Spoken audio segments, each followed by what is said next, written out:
Any apologies for absence today? Thank you, Chair. Apologies for absence have been received from Councillor Steer, Councillor Farouk and Councillor Raja. Thank you, Chair. Thank you. Minutes of the previous meeting? June 26, okay to sign those later? Who were those? 3, Section 106, Local Government Finance Act. Declarations, disclosure of interest. But just one item I want to highlight. Sorry? Oh, yeah, Lee. Thanks, Chair. It's not really a disclosable interest, but for transparency, as ward councillor, I have had some meetings with the applicant. Which item? Item 7, in relation to the Vauxhall Ward site. So as Vauxhall Ward councillor, I have had some meetings with the applicant, but haven't really discussed any of the details of the application per se. Yeah. And on the same item, with, as far as I'm concerned, IBC Vehicles Limited, Kimpton Road, is merely the address. The applicant are Goodmans. Had the applicants been IBC Vehicles, then I would need to declare interest. But I've just confirmed that's correct, isn't it? Yeah, okay. Any urgent business? Not aware of any tonight. So we'll go straight onto the agenda proper. And the first one is IBC Vehicles, Kimpton Road. David. Thank you, Chair. I think we're having a little technical difficulty with the slide display. Oh, here we are. Thank you. Thank you, Chair. Good evening, members. An update sheet has been circulated with details of amendments. I would draw your attention in particular to the local lead flood authority removing their objection, subject to the conditions numbered as 40 to 44 on the update sheet. There are a couple of other points that just to raise insofar as the page 9, a mechanism to secure delivery of local goods and services and an employment strategy. There's also a £5,000 monitoring fee, which is included in the legal instructions to the council solicitor. And the other point relates to heritage, just for to be correct, if on the red part of the update, just adding the words, and therefore any harm has to be given special regard, and such harm has to be significant weight in the assessment against paragraph 215 of the MPPF. And then the rest of the sentence goes on to deal with that assessments against the MPPF. This is an outline planning application which seeks planning permission for the demolition of the existing buildings and redevelopment for a mix of new industrial storage and distribution uses, classes EG3, B2 and B8, and Cafe Class E, to include access from Kimpton Road and Vauxhall Way, servicing, parking, landscaping and associated works. The first slide shows the location of the site and comprises the former IBC vehicle plant at Kimpton Road. If I could have the next slide, please. This slide shows the site outlined in red, and a full description of the site is set out in paragraphs 3 to 13 of the report. I would just draw attention to the size of the site being 39.5 hectares in area. The next slide, please. This slide provides details of the existing site layout, which comprises 229,000 square meters of floor space, with the largest unit being Block AA, which is to the south of the site and which runs parallel to Vauxhall Way. This unit alone has an area of 72,000 square meters of floor space. The historic scale of development the historic scale of development, built form and hard surface areas on the site is vast. If I could have the next slide, please. This aerial photograph better demonstrates the scale of the existing development. If I could have the next slide, please. This slide shows the topography of the site. The existing levels within the site are steeply sloping from approximately 134 metres above Ordnance Datum in the west, with an existing chalk slope at approximately 158 Ordnance Datum and 125 metres Ordnance Datum in the north, where it slopes down to approximately 109 Ordnance Datum in the south, which is presented as a stepped level change within the site. If I could have the next slide, please. The site is well connected, offering a variety of modes, transport, road, rail and bus and connectivity. The next slide, please. This slide shows that there are also cycling opportunities and the provision of a cycle and pedestrian route through the site, providing a direct route to and from Luton Airport Parkway railway station, is particularly welcomed by the council's highway engineer. If I could have the next slide, please. As set out in the report in paragraph 34, the site is allocated as a Category A employment area and is also within the Napier Park strategic allocation on the policies map of the Luton local plan. Next slide, please. As set out in paragraph 21 of the report, the application has been submitted in outline form with all matters reserved for subsequent approval, save for access. Details of the proposed access onto Kimpton Road and Vauxhall Way are set out on this slide, as well as the emergency access using Love Rose Way. The next slide, please. As a consequence of the existing levels, reprofiling is intended. This slide shows the proposed plateau levels within the site in order to accommodate new buildings. Similar to the existing baseline position, the lowest plateau is located in the southern part of the site, close to Kimpton Road, and the highest plateau is located on the western part of the site. The next slide, please.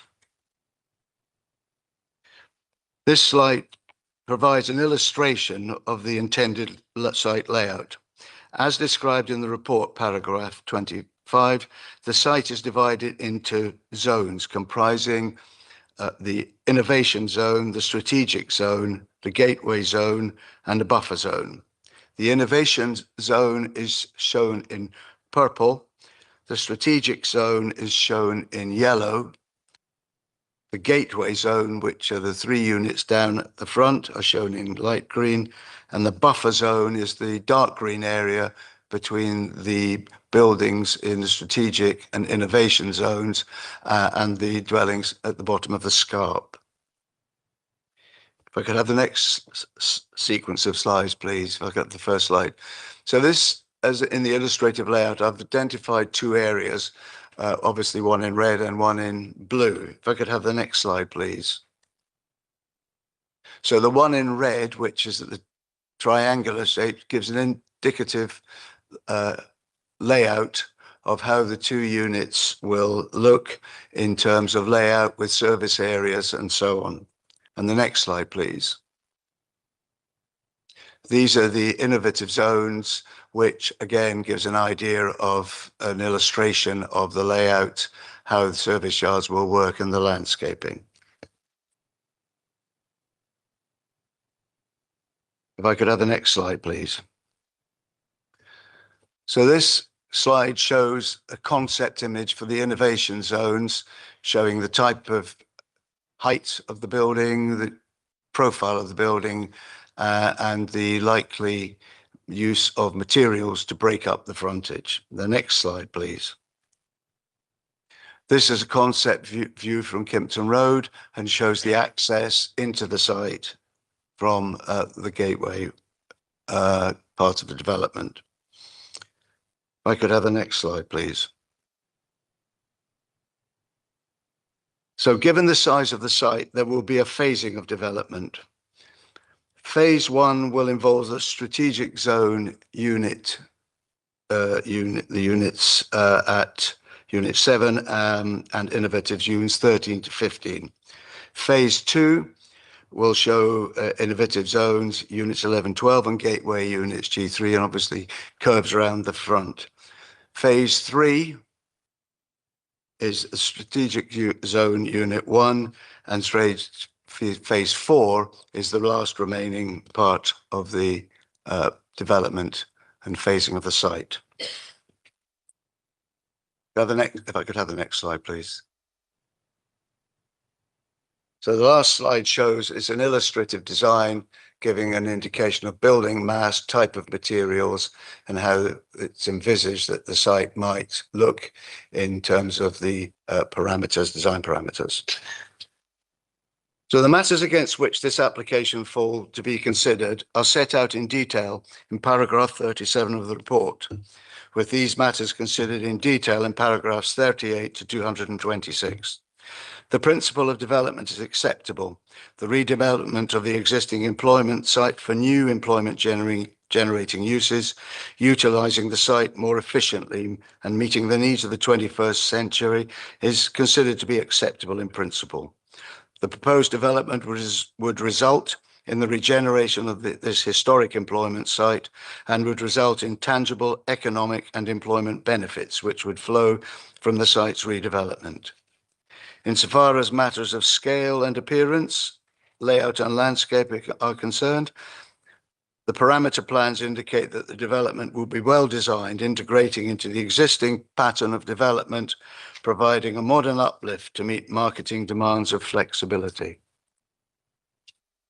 In terms of the more technical responses, ecology and biodiversity net gain and flood risk, drainage and highway are all satisfactorily addressed. Matters of noise, air quality, lighting, contamination, energy and sustainability are addressed via conditions, and there are no objections in this respect. If I now deal with the matter of employment uses. Class B of the use classes groups classes B1, now Class E, B2 and B8 uses as business uses being similar land uses. Policy LLP 14 sets out all Category A employment areas shall be protected for former B1, now Class E, B2 or B8 uses. It also sets out that redevelopment in these areas that would result in additional floor space for B1, now Class E, B2 or B8 uses will be supported. In terms of providing examples of uses similar to those proposed by the application site, there are sites which have come before this committee which are similar to this application in terms of units/use offer. These units include the Prologis site at Windmill Road and the former SKF site at Sundon Park Road. These sites are similar to the application site, but are currently being developed and have no end user. The Butterfield Business Park offers a comparison for the smaller unit. The site's owner has completed a new 79,000 square metre building on the 83-acre site, comprised of warehouse floor space alongside office spanning 1,200 square metres. The unit has been purpose-built to accommodate offices and warehousing, which will be occupied by a combined team of 120 plus employees for the occupier, the Scholl Group, an electrical component supplier. Other examples outside Luton, we've got the Lidl Regional Distribution Centre at Houghton Regis. This is a B8 logistics distribution depot. It comprises 111,000 square metres, and it was estimated that 1,500 jobs were created when it opened in September 2023. In terms of the relevance, while significantly larger than any building at Kimpton Road, the development demonstrates continuing occupier demand for logistics floor space in the Luton market, as well as significant employment generation associated with modern logistics facilities and investor confidence in the logistic and industrial market. There is also the Amazon Fulfilment Centre at Dunstable, which is a mixed logistics/fulfilment centre. The floor space is approximately 28,800 square metres, and the jobs that arose are approximately 500 permanent jobs. The relevance of this to the site, the building is very comparable to the larger Kimpton Road units and demonstrates that modern logistical facilities can support substantial employment, including warehouse operatives, engineering technicians, maintenance staff, logistic planners, managerial and supervisory roles. There is also the Panatoni Park in Luton, located in Central Beds, again B2, B8, approximately 38,000 square meters of floor space, was let in 2019 and 2021. The two occupiers are estimated to support around 1,500 to 2,000 jobs.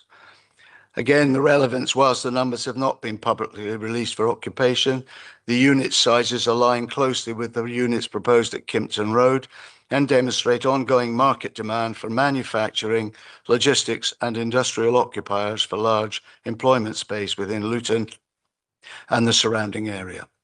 The scheme was specifically promoted on the basis of accessibility to Luton Airport, the M1 corridor and large labour catchment area. These are the same locational advantages enjoyed by the application site. As will be gathered from the last example, employment numbers are not usually released, so it is difficult to provide precise numbers in respect of a particular unit. From discussions with developers, it is usual for B8 uses to be mixed-use schemes comprising a B8 use, ancillary offices, assembly facilities and repairs, with the breakdown of floor space being driven by business needs and operational requirements, and therefore varying in the extent of floor space per use. In consequence, the numbers can vary in terms of the employment generation. In all of these redevelopment schemes, from discussion with developers, it has become apparent that the level of employment will depend on the operational requirements of the end user and the nature of how that use is made up. Hence, the job creation for Prologis and the former SKF site will not be known until the end users are known. The flexibility of unit size and flexibility of use is inherent in the need for flexibility in employment generating uses, which this application before members offers. This approach is consistent with government advice, which is set out in the NPPF, the draft NPPF, and the government's industrial strategy, all of which focus on growth and the provision of flexible floor space to facilitate growth. Conclusion. As set out in the report, the scheme is considered to be acceptable in principle, supporting the designation of the Category A employment area in accordance with both national and local policy. Subject to conditions, there are no flood risk objections. Similarly, there are no other material impacts upon highways. The development would provide employment generating uses on a now redundant employment site. The development would therefore be in accordance with the policies of the Luton Local Plan 2011 to 2031. And on this basis, approval is recommended. Thank you for that, David. Any questions by members? Councillor Hussain. Can I ask you in page 49, 187, you just mentioned, you can't guarantee 2,000 jobs, but say 2,400 jobs. Are we talking about from the full development will be commenced? Go to page 49, 187. Can you give me a paragraph number? Because 187. 187, thank you very much.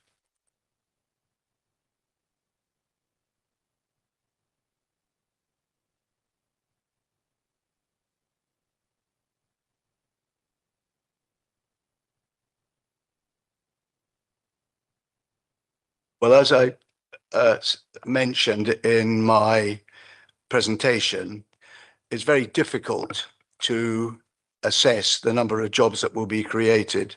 There is a matrix that is used, but the matrix is 10 years old, and it basically gives a quotient of full-time employment per square meter. And obviously that varies from between the various uses. So, as I also said in my presentation, the ultimate test will be the end user. You can have a variety of uses within a building. It might be B8, but it might also be offices. It might also be manufacturing, which is why applications that you've had before this committee are couched as a more or less of a hybrid, because it's to cater for all contingencies and for all end users. And so in that respect, whilst the applicant has given their best estimate as to the number of jobs, it's highly likely, and so far as the examples that I gave you, there's a great variance of jobs that are created. The point is that these applications, and in terms of the resulting development, will end up in investment, will end up in jobs.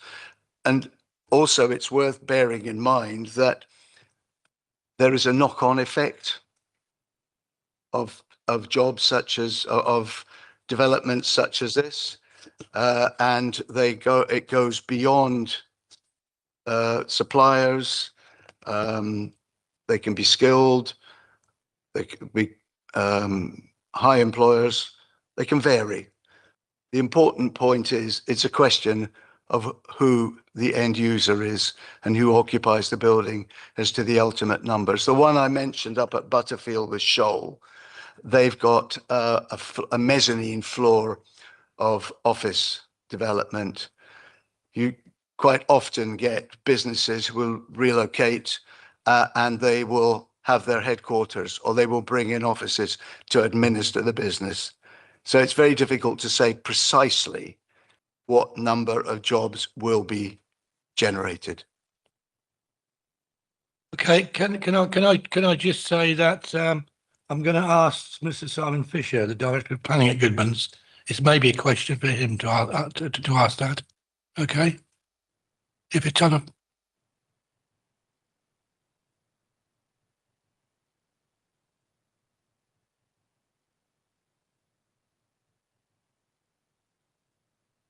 You will get other opportunities to speak, but just if you can answer the specific question.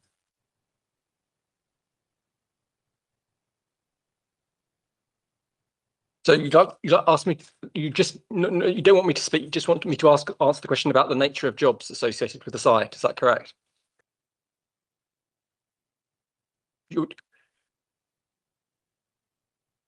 Just on the question that was asked. So we are, what we've sought to do in the application, this isn't my 4 minutes, is it? This is just answering the question, just to clarify. Okay, so in answer to the question about the jobs, what we've sought to do in the application is support the council's Luton Council's economic growth strategy, which was adopted last year, which is intended to support the council's 2040 vision. So what that economic growth strategy does, as we understand it, is seeks to increase growth across a range of high value, fast growing sectors which support the Luton economy. So that includes advanced manufacturing and logistics and digital industries. So in line with that, what we've sought to do in our planning application is assess a mix. So that includes a mix of industrial uses and storage and distribution uses and digital infrastructure uses. We've designed for a mix of uses, including across the innovation zone and strategic zone and gateway zone, as the planning officer has described. So there'll be a final mix, which will be determined at the reserve matter stage associated with occupier demand and detailed reserve matter submissions. So what I would say is our track record indicates that we can absolutely deliver a mix of jobs across those uses. That's something which we've managed to deliver on a range of other precedent sites as well. So I was hoping to guide you through some of those precedents in a little bit, but yeah, we absolutely have a number of examples where we've provided a range of jobs. So to give you an example, we redeveloped Lions Park, which was a former automotive factory, Jaguar Land Rover in Coventry. That was a site of about 2/3 of the size of this site. And what we've done at Lions Park in Coventry is deliver a range of jobs across manufacturing and storage and distribution And just to give you some examples of what those sort of jobs might be. At Lions Park, that includes expert tooling, who are concerned with advanced engineering and manufacturing. They design and build robotic production equipment. Gunter Bakeries, which is an advanced food manufacturing facility. Jaguar Land Rover, which is a facility for testing electric cars. And Impression Technologies, who are a manufacturer of aluminium components. So that gives you a sort of a flavour for the sort of range of jobs which can be delivered on a mixed commercial park, such as this proposed here, across that full range of jobs. As the planning officer has indicated, our planning application, our environmental assessment has forecast around about 2,400 direct jobs to be created within this development, alongside around about 400 indirect jobs. This is obviously solely for the operational stage. There'll be additional jobs at the construction stage. And those precedent examples, including Lions Park in Coventry, absolutely bear out that those job figures are absolutely robust and reasonable, in addition to the methodologies that gone into the environmental statement. So yeah, hopefully that gives you a bit of a feel for the sorts of jobs which we would envisage as part of the development. Chair, I'm Okay. totally confused. The normal process that you follow at these meetings is that the officer presents, an applicant who wishes to presents. We then ask questions of the applicant. You seem to be deviating from that. What process are you following? please? Yeah, it's a slight deviation because of a specific question that was asked. That was a job numbers. So where are we? Are we going to get a presentation from the applicant? Yes, When are we going to get that? now, Thank you. unless Councillor Hussain, are you happy with the answer? Have you got another question? Well, I've got a number of questions, but I would have rather wanted to ask the officer, if you are asking me to ask the question to the officer, what you presented the report, what my thoughts were not asking exactly how many. I understand the precise and the nature of the thing, but I wanted to dig more deeper into it and to say what sort of uses that he thinks as an officer that would create a manufacturing office or whatever. But the applicant is explaining, because from if you allow me to make a comment, we have got agreed on a previous application where hundreds of jobs were junction 10 and the warehouse, and that bloody monstrosity is still there and not a single job few years down the line. Yeah, but I think we just deal with the Goodman's application at the moment. Yeah. Sorry, Chair, I mean, just expanding on Councillor Francis' point, usually after we've had asked questions of the applicant, we have an opportunity then to ask questions to the officer. So may I ask, after will we be following this process? And also we'll have a chance to ask questions to the officer as well, yeah? Now. Okay. Okay.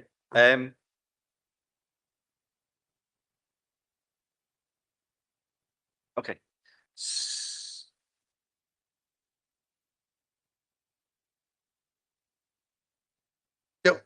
But Chair, will you please make your mind up? Are you going to follow the normal process or are you varying it? And if you're going to vary it, would you please explain it?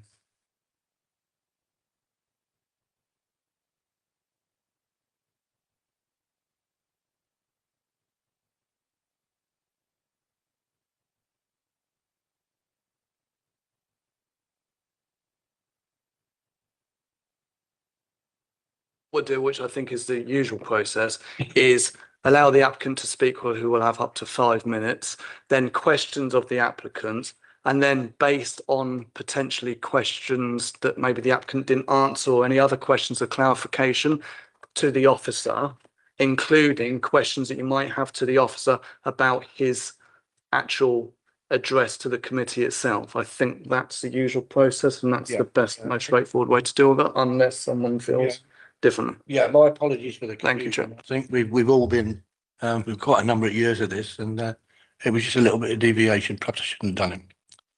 Okay, so I'll let the applicant continue with your Up to five, roughly up to 5 minutes. Okay. Minutes. Thank you very much, Chair. Sorry, just to start where I was expecting to start today, just to introduce myself, I'm Simon Flisher, I'm from Goodman, I'm the applicant. Members will see from the officer's report that a huge amount of work has gone into this planning application, and it goes without saying that it's been thoroughly assessed and scrutinised by your officers. It's compliant with your local planning policies, including the allocation for employment, and you can see that the technical and environmental assessments have been recommended by your specialist officers. But what I wanted to start by doing this evening was just to recognise some of the wider context for the planning application. So right from when we first acquired the site, we recognised that it presents an opportunity for the town, and we've been committed to its regeneration and making it a great place for people to work. So early last year, Councillor Hazel Simmons established the Luton Task Force for Economic Growth. It brought us together with your leadership team and government and Stellantis and other key stakeholders. It provided oversight of the work that Stellantis were doing to find new roles for their workforce and set the direction of travel for the site's future. And it directly fed into the vision for this planning application. This evening, I'd just like to highlight 3 key points for you, if that's okay. So first, when we acquired the site, it was clear that Luton Council wanted to see a mix of commercial and industrial uses to create quality jobs for local people and bring investment to the town. And so that's what we've done. Our proposals are all about regenerating the site to create high quality employment space where businesses will want to come. The plans and the design code show how the mix can be achieved by splitting the site into different zones. As the planning officers explained, we've got smaller units in the innovation zone closest to the neighbouring residents, which would be suitable for small and medium-sized enterprises. Then space for larger requirements in the strategic zone next to Vauxhall Way, then gateway zone units fronting onto Kimpton Road, including the retention and conversion of the corner of K Block next to Moreton House. On this basis, the application should provide the best possible basis to attract a real mix of businesses in the future.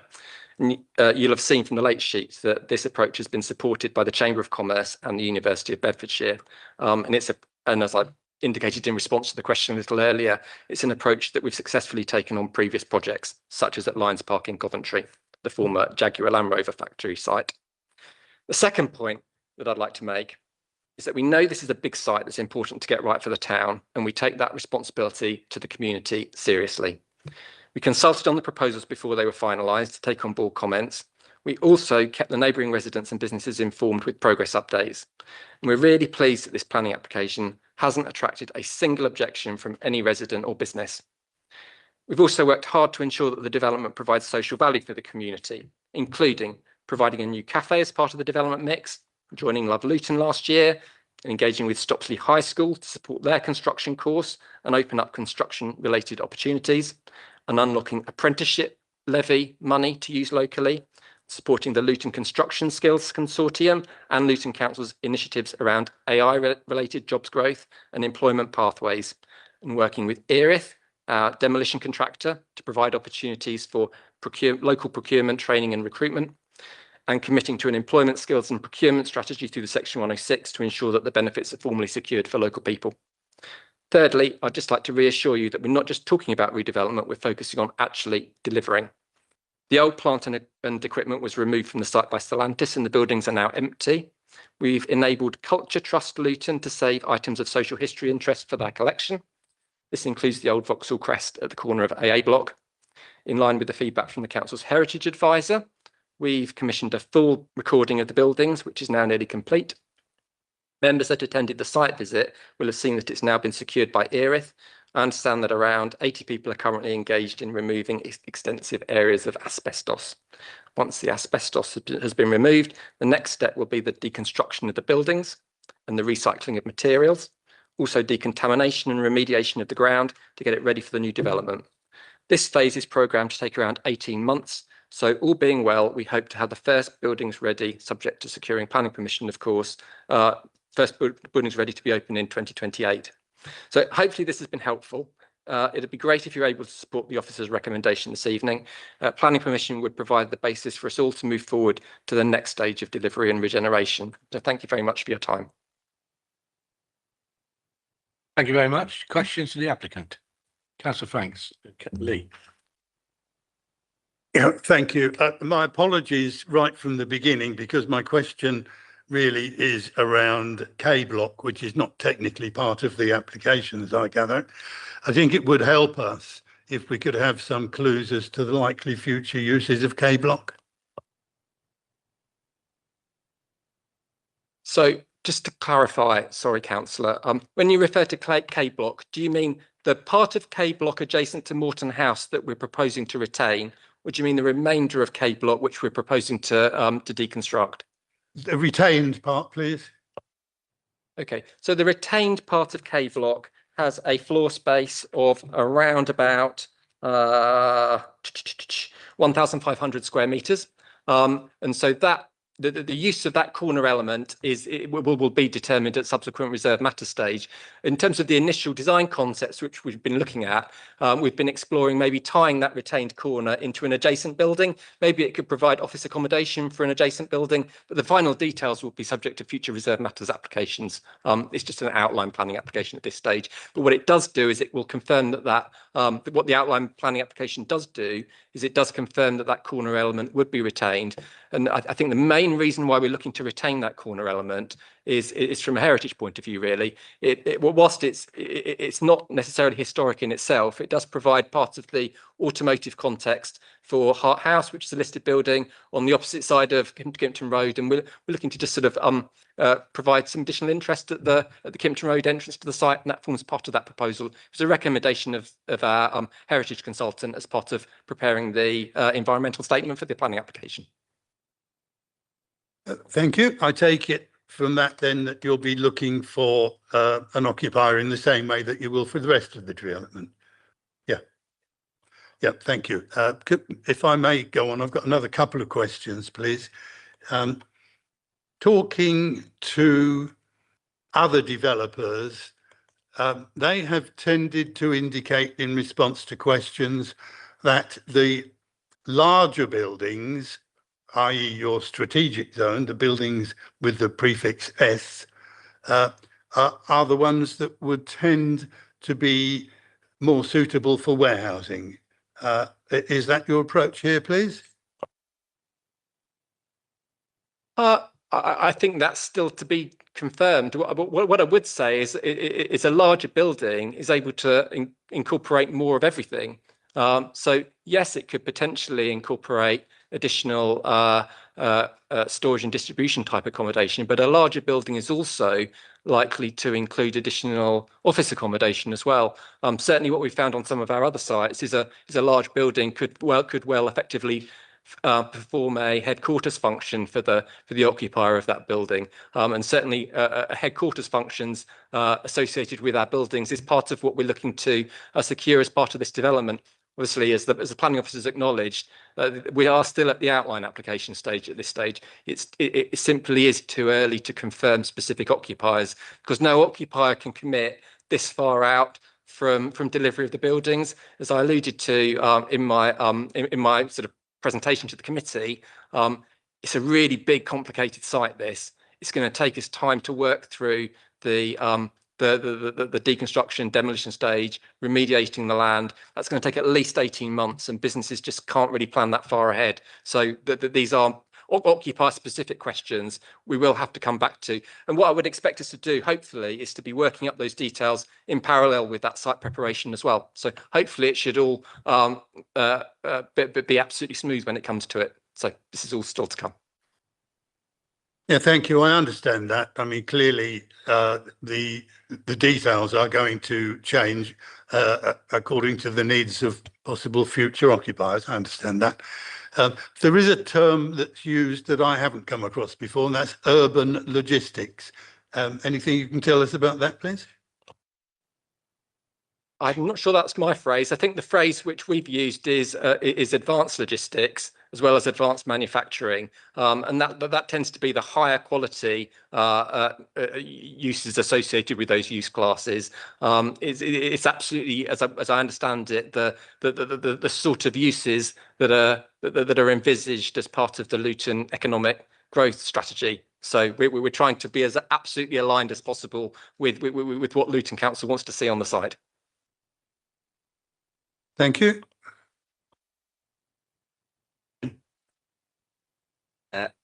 Thanks, Chair. Councillor Franks has already asked the questions that one of the questions that I was going to ask about concerns on warehouses and so on. So I just have one question remaining, and it's about the industrial heritage. Obviously, it's great to see that K Block will be sort of maintained. Obviously, that's not a lot to represent 120 years of Vauxhall history. I understand that there are some other heritage related things that are being considered. I think when I spoke to the developers, they were going to try to retain, I think, the big Vauxhall sign as one sort of example. It'd be nice to see, and this is based on feedback as ward councillor that I've received from residents, that certainly if the cafe were to be open to use by the community, maybe outside of kind of the work hours, maybe some of these heritage things being actually displayed and presented in the cafe just as a feedback. I don't know whether that's something you could informally commit to. I know it's. Thank you, councillor. So yeah, I think, to be fair, the reason why I focused on the corner of K Block when describing industrial heritage is that's, I suppose, the biggest example of how we're reflecting that in our proposals. There are others as well. So, for example, there's an ornamental Art Deco staircase that's part of the development, which we're looking to retain and reuse. As I did mention, we've been working with Culture Trust Luton to retain elements of social value associated with the site, like the Vauxhall crest on the corner of AA Block, and I'm sure there are other examples as well. So I think it's a really good idea, and I think probably it's already captured in the officer's recommendation, which makes reference to the requirement for like a public art and also heritage interpretation elements associated with the development. So I think that the cafe, which is proposed as part of the development, might provide a really good forum for that sort of initiative. So I think it's a really good suggestion. That's what I'm saying, and then I'll come, then Robert motion on. Thank you. I mean, you answered part of my question in terms of the employment, because my concern is really we haven't got any of the sites of this size for economic development left in the Luton, and the growth of the population in Luton is such that we need to have jobs, for the future. So for that, if it's a mixed use, would be. Now, in terms of, you mentioned the offices and the manufacturing and that, and you answered part of the question to my colleagues in terms of warehousing. So really, for me to understand, the K Block will be manufacturing, or what is it that part of it is? So if you can explain that a bit better to me, so I have an understanding, because AC blocks and all those, I was familiar. I used to work in that area, so I'm very familiar with it. Okay, so I think what I was saying was that the final details will be reserved matters, but what we would envisage is the retained corner of K Block is likely to, on the basis of the preliminary design work we've been doing at the moment, is likely to effectively form offices in connection with a brand new adjacent unit. And the adjacent unit would be within what we're calling the gateway zone. So it's down the bottom of the site, those sort of light blue units that you can see shared on the screen at the moment. So what we'll be looking to do is create a building there that sits well and presents well on that Kimpton Road frontage, that relates well to Morton House, which it will directly adjoin. And will obviously be integrated with that corner of K Block as well. So in terms of uses, I suppose it's likely to be your sort of light industrial type unit, because it'll be a smaller type unit there. So it's more the units that you might associate with SME type accommodation in that part of the site close to Kimpton Road. It's not within the strategic zone. It's not one of the larger units within the site. It's one of the smaller ones. And so there's a piece of work to do which will follow around the design of that building, also in terms of the context of that building as well, because that's one of the key entrances into the site. It's the main entrance to the site really from Kimpton Road, see alongside the one from the northern corner at Vauxhall Way. So that will be well landscaped. We'll be looking at public realm there. So yeah, that's the context for that retained corner of K Block. Thanks. Oh, done it. Yeah, thank you, Chair. I think I've heard 18 months, 2028. I just wanted to clarify, is that how long it's going to take if given permission to build or to finish the site from start to finish? Correct. We're saying 2028 for the first units. This is going to take a while to come to be developed. But yeah, that factors in the 18-month period, which I alluded to for the deconstruction, demolition, remediation of the ground, and then also building new buildings. So we'll be building the first of the new buildings then. And yeah, we want to get on with this and develop it out in its entirety. We're not going to be sitting on this site with vacant plots. We want to be delivering for the people of Luton. Yeah, that clearly. The first unit will be ready by 2028. Okay, so in all, when do you think you're going to be finishing? And if you just let us know what do you think could delay it if given permission? Yeah, I think we've given figures in the environmental statement, but it'll be of the region 2028 to 2030. It's that sort of ballpark.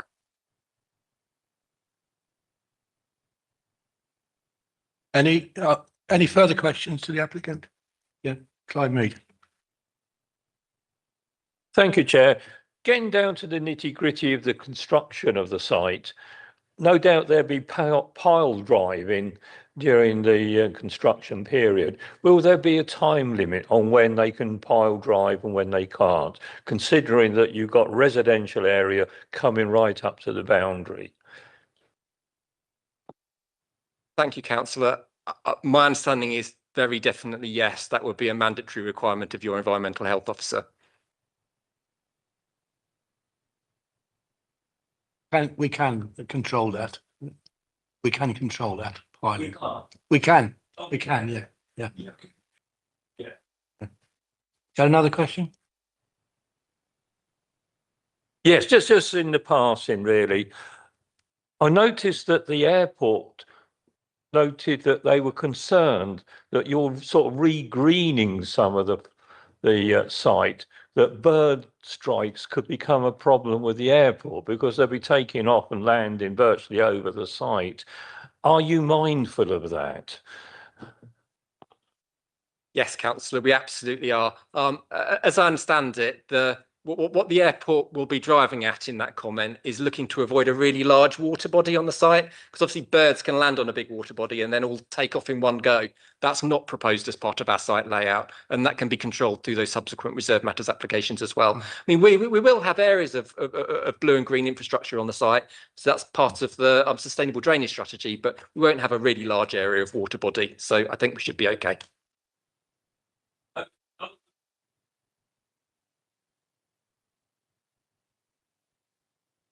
We'll have to murmur elsewhere. Okay.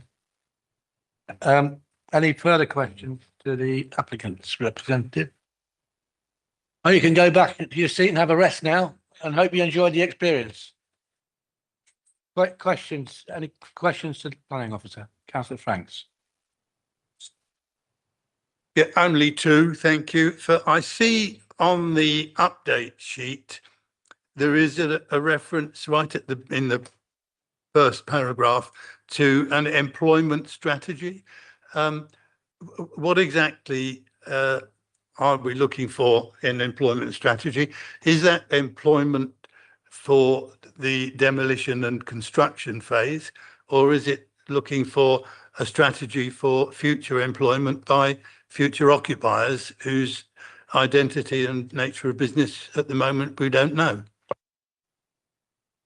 I think it's tied into the general requirement for securing local goods and services, just to widen it up, to give Luton residents first opportunity to be employed, and to give an indication to us as to how the trawl will be made for people to be employed on the site.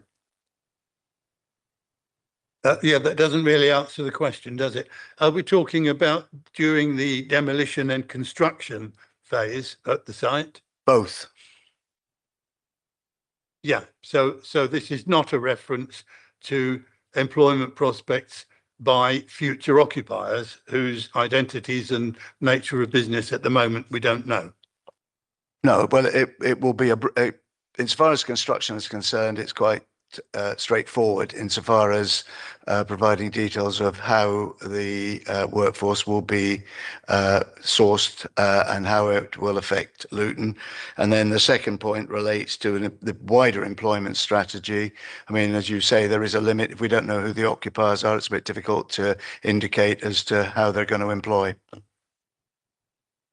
Thank you. Just one more, please. Looking at paragraph 21 of the report that refers to final details of scale, layout, etc. I understand that that's what we've got at the moment is just an initial stab at what it might look like. All of the details are going to change as prospective occupiers appear on the scene. I understand all that. But when it talks here in paragraph 21 about determination through reserved matters applications, would that include use of the buildings and whether they fall into use class B1, B2 or B8? Well, the answer to that question is no, it wouldn't, because what the as you rightly say, the matters you're considering today are the principle of development and the access. So any final details will relate to how the site will be laid out, the type of building materials, etc. The whole object of the application is to provide flexible uses on the site. So if a particular unit, say S1, someone wanted to use for B2, they would use it for B2. There wouldn't be any restriction on the use of the buildings. The whole object is to provide flexibility of use insofar as the various buildings are concerned.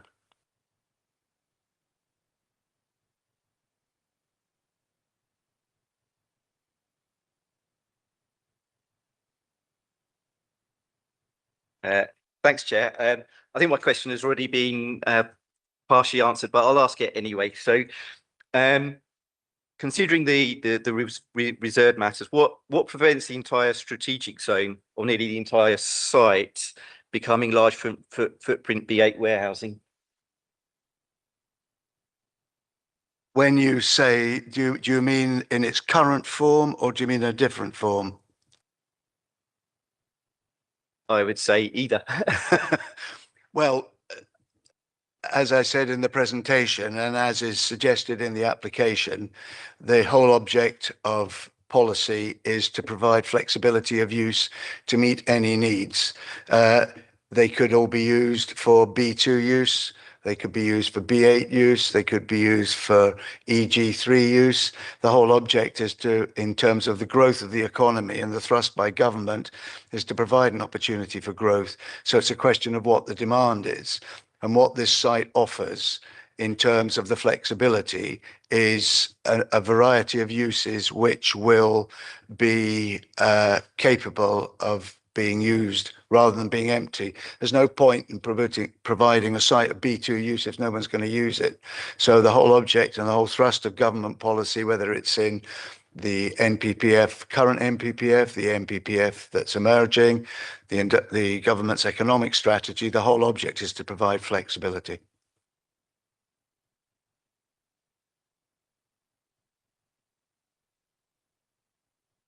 It's been partly answered as well, but I was reading from the report earlier anyway, it's on is it paragraph 11.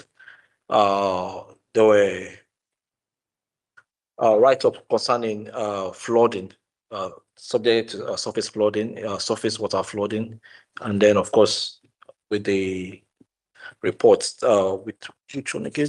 Paragraph 195. Awaiting the reports, but which I've seen an update now from the leading local authority concerning that, which has added additional conditions. So I've quoted 2 paragraphs now, paragraph 11 and then 195, which talks about you waiting the reports for the authority. Have you seen that? The situation with this site is it is said in paragraph 11, it is in flood zone 1. The situation with this site is the runoff from the adjoining land. and we've had modelling undertaken with the local lead flood authority, and what they have come back and said is that, subject to the conditions, that they would withdraw their original objection, which was based on the concern of the stormwater runoff and the flow from the surrounding catchment area, which flows through the site. So the conditions that you see in the update are the LLFA's response to the position regarding surface water runoff. Which is quite different from the earlier. Is it different? Sorry, it's in.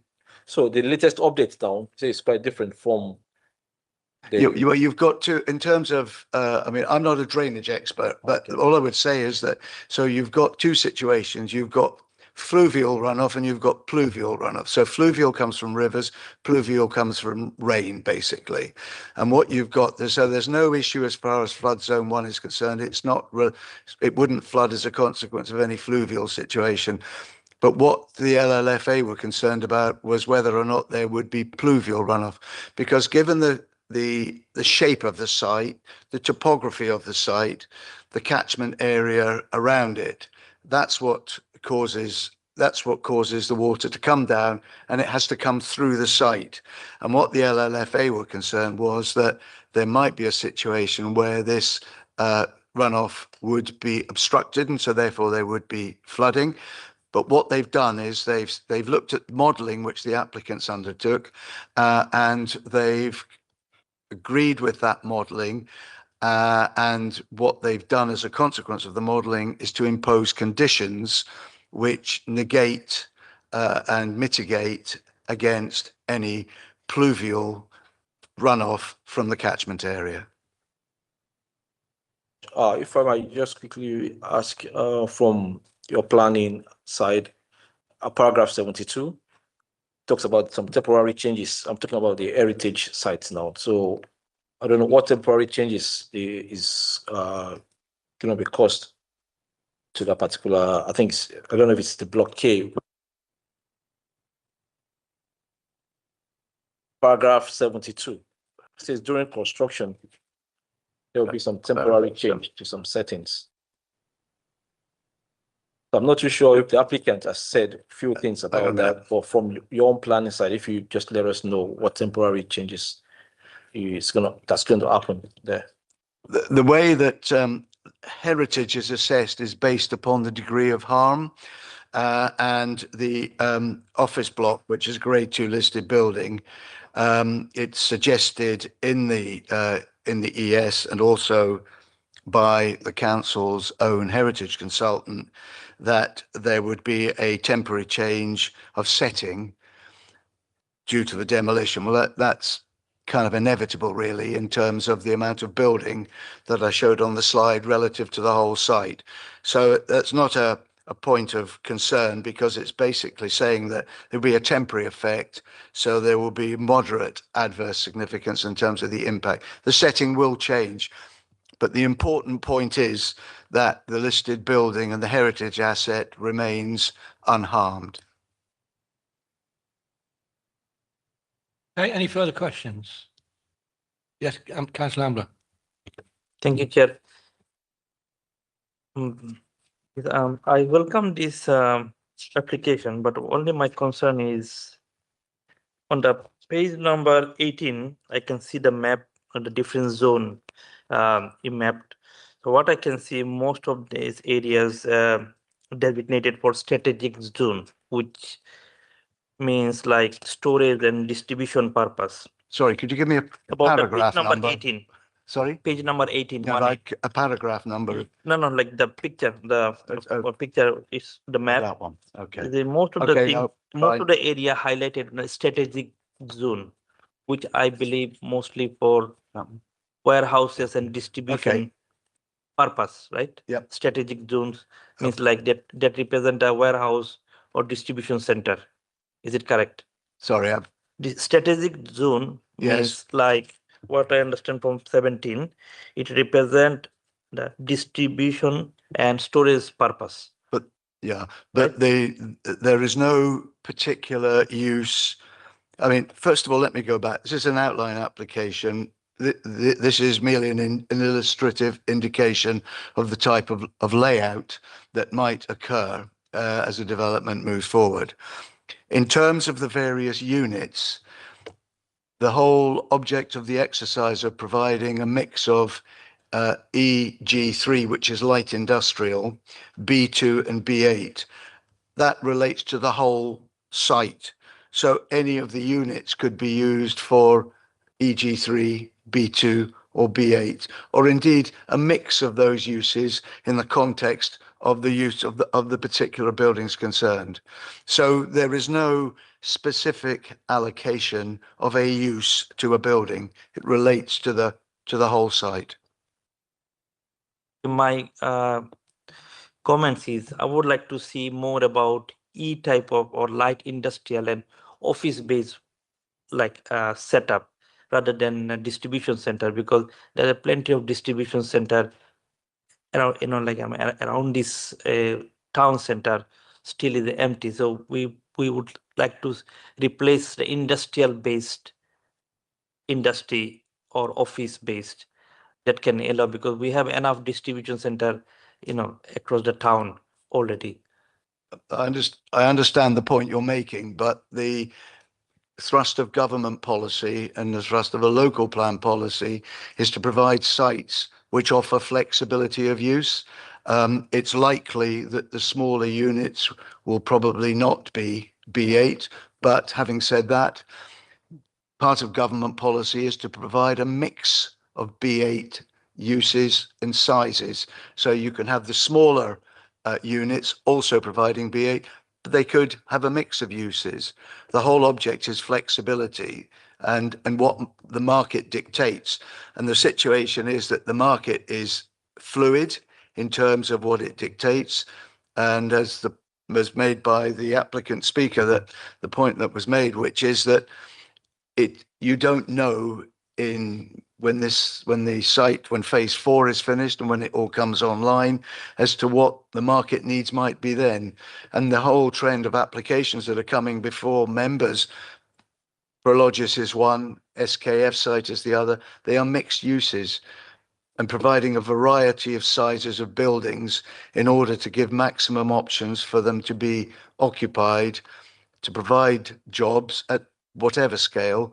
In the presentation, I made reference to a number of units, and there is no hard and fast rules in terms of a formula which dictates how many jobs will be generated by a particular building, because we don't know what its use is going to be, because we don't know the end user. I think the applicant summed it up, said it will be a project that would probably take about 2 years to complete. And there's still it's an outline application which is still being worked on. All we're doing at the moment is agreeing in principle with certain conditions to let hopefully, if planning permission granted, to get on with it. Lee, you had a question? Yes, Chair. Thanks. Apologies if I've missed it, but I can see a condition in relation to having a management plan for the construction period in relation to impact on nearby residential properties. I can't see anything in relation to eventual occupants and the impact of them on nearby residential properties. For example, if it's some kind of a 24-hour logistic company or something like that, is that something that would be covered in a subsequent planning application, or should there be a condition in this?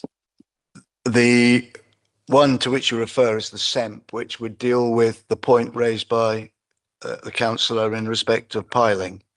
So the SEMP would cover all that and would cover the site during the construction period. Insofar as post completion measures, which I think is to which you refer, that there isn't a management plan, because if you've got an EG3 use, for example, and you've got a B8 use, then they're normally passive uses. B2, not so, because that's generally a use which gives rise to, in old parlance, noise, dirt, grit, fumes and smoke. But they would be covered by other legislation under the Environmental Health Act. And the other thing is that Environmental Protection have had a look at the application. They've made reference in, I think, to one of the conditions which refers to noise levels outside of the site. So if those noise levels then are exceeded, then the condition, breach of the condition would be triggered. But there's other legislation which, as far as I'm aware, would cover if there was a nuisance, because it would become a statutory nuisance. Any further questions? Or any comments?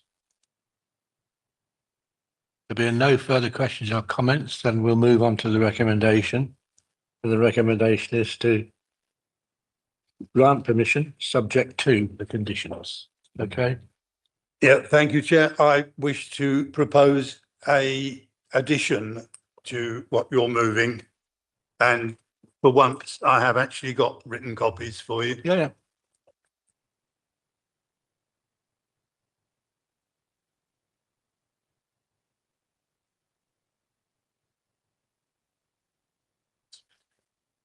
Yeah.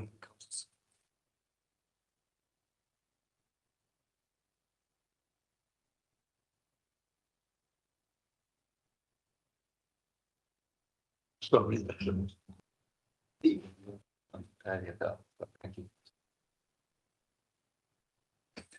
Probably do that anyway, wouldn't you? Yeah, do you want to? That's the question. Yeah, through you, Chair. Yeah, I mean, up until the end of October, we could have imposed this condition and brought reserve matters back to committee if that was the will of the members. We've got a bit of a problem because after the end of October, 31st of October, we're going to have a national scheme of delegation. And that's going to mean, depending on size, that potential reserve matters applications would not come back to committee for determination. What we can do in lieu of that is report back to committee as the site, if members are minded to grant permission, is to report back on occupiers as units are occupied, report back on number of employees and heavy vehicle goods movements. But it wouldn't necessarily be for the committee's approval, it would be information. Unfortunately, our hands are going to be bound by that from October. Yeah. Okay, I'd be prepared to accept that as an undertaking by the officers.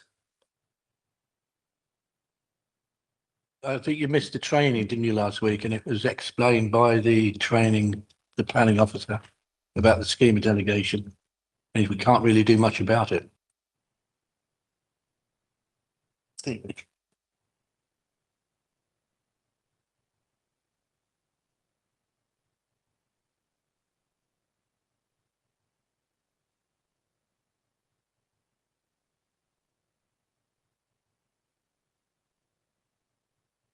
Can I explain why I'm taking this view? That may help. But in the end, I'm looking either for a resolution of the committee or an undertaking from the officers that they will report as we've just been described. The reason for it is quite simple. There is a 4-step process that has taken place in the past, and this could be yet another situation where the 4-step process is going to happen. Step 1 is the submission of an outline planning application. Step 2 is the granting of the outline planning application. And step 3 is the erection of a huge sign that says warehouse development. That has happened at Prologis, it's happened at Junction 10, it's happened at Butterfield, and it's happened at Skeff, at Sundon Park.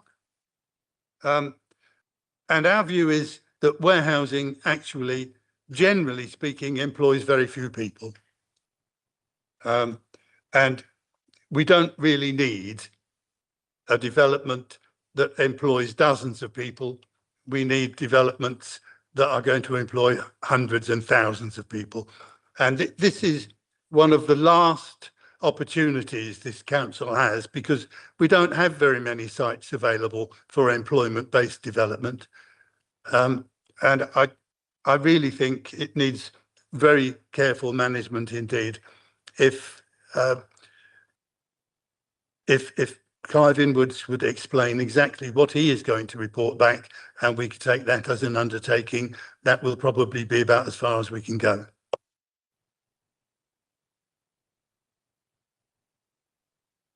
Thank you, and thank you for the time to think as well. I don't think we can essentially trump the national scheme of delegations that Clive has mentioned by putting something in the 106 to try and circumvent it, essentially. Indeed, regardless of that, 106 isn't a mechanism to determine what does or doesn't come to a planning committee for approval in principle in terms of reserve matters application.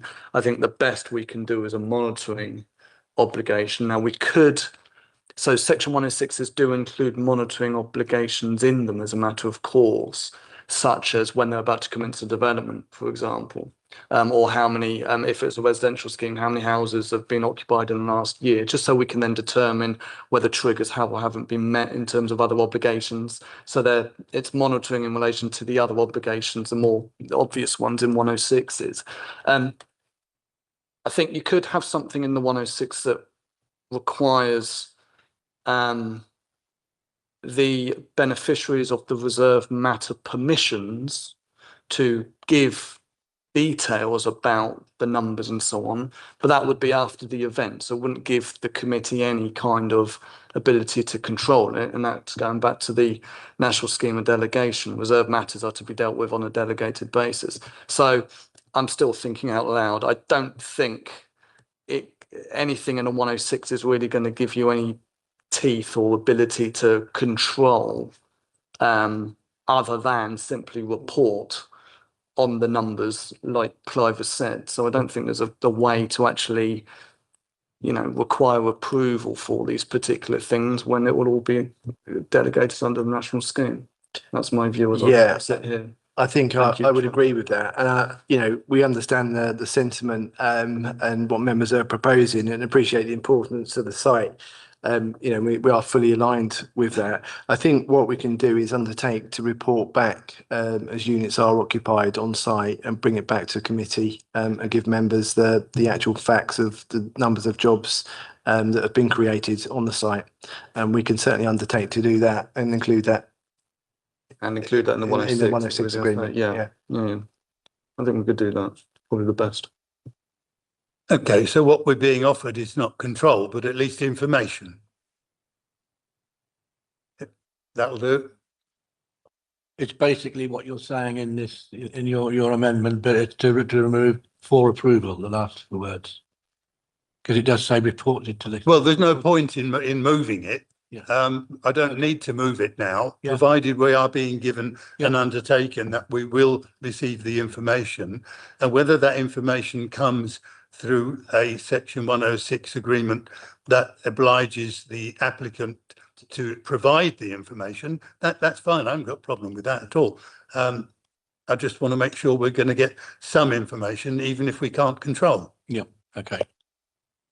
What I would ask, because it's not the most major amendment we've ever made, but I would ask if members agree that the section 106 heads of terms should include this additional requirement as a vote in its own right before we then move to the substantive motion of voting for or against the proposal, either including or not including this addition to the 106. Does that make sense, Chad? No. Makes sense to me. Thank you very much. And I'm quite happy to move it. Yeah. So we're up, Yeah. right, okay, Been moved and seconded. Right. Okay, we go to the vote. the vote on whether they agree that the 106 should include this monitoring requirement, yeah? And then it will be moving on to the actual substantive motion Okay. to either approve or refuse, yeah? Thank you. So this is for the section 106 movement. Oh, so I'll just call the names if I could please have an answer. Councillor Ajisola. 4. Thank you. Councillor Ambia. Thank you. Councillor Bridgen. 4. Thank you. Councillor Franks. 4. Thank you. Councillor Hussain. Thank you. Councillor Mead. 4. Thank you. Councillor Taylor. 4. Thank you. So that carried. Now we go on to the substantive motion for the granting of outline planning permission. I'll move. Is that seconded? The vote, please. Thank you, Chair. So this is for the substantive resolution. Councillor Abasola. 4. Thank you. Councillor Ambia. Thank you. Councillor Bridgen. 4. Thank you. Councillor Franks. 4. Thank you. Councillor Hussain. Thank you. Councillor Mead. 4. Thank you. Councillor Taylor. 4. Thank you. So that's agreed. Planning permission has been outline planning permission has been granted subject to the various conditions. Okay. Thank you very much. Move on to the next item, which is 3442 Duke Street. Frank, going to do this one? Can you hear me okay? 73. Yep, we can hear you, Frank. Okay, sorry, we had Are you microphone online? problems before. Yeah, we're all fine. We've got the you can see the presentation as well. Yep. Can't see anything at the moment. Oh yeah, Duke Street. Yep. Okay, so 3242 Duke Street, Luton. This is for an application for demolition of the existing building and erection of a 6-storey building to create 23 flats. The application site is located in the Hightown ward, lying close to the east of the Hightown Road Conservation Area and in the centre of the Hightown Master Plan area. So this is the master plan I've tweaked just to show you exactly where it is. More precisely, it's located on a prominent corner on the junction of Duke Street and Taylor Street, on land within the East Village of the Hightown Strategic Allocation, as defined by the Luton Local Plan. The site is not impacted by any flood zones, as in it's not 2 or 3, does not fall within any designated greenbelt or AONB. It sits within, near Category B employment sites within the Hightown area that are named in Appendix 3 of the Local Plan, but itself comprises an unidentified employment site. The buildings on site comprise a 2-storey pitched roof commercial development with office and meeting space inside. The surrounding area is a mix of uses, with the immediately adjacent sites comprising commercial, a funeral director at number 48 to the left, and to the right and round the back, a vinyl pressing factory adjacent on the Taylor Street frontage. The large Burr Street MOT centre opposite the site and lock and store self-storage unit to the southeast of the site are other large uses in the area. But the area is changing, and alongside many residential approvals, there is newly constructed residential development now taking place to the northwest of Duke Street, close to its junction with Hightown Road. The site has a history of pre-app and applications going back to 2019, which are detailed in the report. Paragraph 8 of the report lists the approved residential applications, and the slide on screen shows some of those sites relative to our application site tonight. This isn't a drawing within the application, this is just from another application nearby showing what's been approved on nearby sites. The proposed building is to be a simplified form, sitting square within the plot. Its location is set back into the site, allows for streetward landscaping on both main road frontages. Existing vegetation is to be removed and a comprehensive new planting scheme is proposed. The building, the green one you can see, is set over 6 stories with a uniform arrangement of windows and door openings and inset balconies providing private amenity space, clothes drying and sitting. A combination of steps, ramps and graded level accesses connect the ground floor of the building to the street, with a lift and staircases inside. A total of 14 secure double-stacked cycle parking spaces are provided for residents, with an additional 2 spaces for visitors. No car parking is provided on site. The scheme is car-free. The garage you can see on the left there is to do with the undertaking business. The proposed buildings will provide a height relative to the adjacent proposals and make the best use of the site's ability to deliver housing without dwarfing the legacy occupants of other buildings nearby. These drawings have got more detailed elevation drawings. This is just a blocking drawing, so forgive the fact they come across as black and not much detail on there.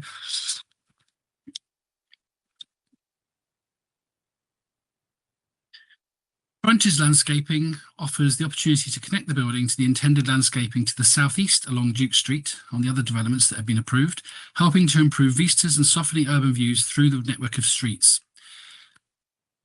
The slides that follow offer some brief details on the proposed site layout and floor plans. I'm just going to talk you through them. So previously, at the last committee, the case was about to be presented and we discovered at the 11th hour there was a boundary issue. You see at the top of the drawing here, there's a blue hatched line.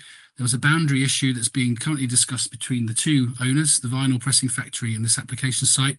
Until they resolve that, that section has been removed and the building has moved, I think it's something like 10 centimetres just to allow for a wide enough pathway down the side. So that issue resolved, we're now representing it to committee. As it stands, we have here the floor layout, and I'm just going to walk you through that. The flats will be primarily accessed from the front via a dedicated door from Taylor Street. The door leads to an internal lobby and post area with access to the stairwell lift and internal cycle store. There's a door missing at the moment from this lift lobby to go into the cycle store, but that is something we just didn't have time to get the plans corrected for. Cycle store access for residents is down the side where bikes can be stored internally, and the access is along the side here with no conflict with the bins because the bins are stored and accessed in this area here and serviced to this roadway this side. So residents will come down, put their bin and waste into the bin store. Post-Grenfell, there's been some changes to fire rules and where bins can be accessed internally, so that's had to change on this site. But again, we've now got a fluid flow. We haven't got cycles and bins competing with each other on bin collection day, and we've got a safe central entrance here with post facilities for residents. And internally, there's space for movement from these spaces to in a secure area, because this would be gated, so there wouldn't be any risk to residents going out late at night to put their bins out. So the bins will be serviced by the path to Taylor Street, making use of a collection day dwell space along this area here. So bins could be serviced there. There will be Euro bins. Drop curbs will be necessary to permit the wheel bins to move to and from the carriageway here. This is a slight change from how it was previously presented, although you never got to see it, where the bins were to be stored over here. But what this does is it means that it places a collection area adjacent to the driveway of the mortuary next door, so that the parking TRO revisions can work in with this, so that collection day can also take place and this driveway isn't blocked with revised TRO orders. Just to move on then, the 23 flats provide a mix of 9 one-bed, 11 two-bed and, it's 11 two-bed, 4-person flats and 3 three-bed, 5-person flats. So over the different floors, they've got different layouts. Just to quickly show you those, you'll see the larger units are on the upper floors 3, 4 and 5. The yellow ones, they're the 3-bed units.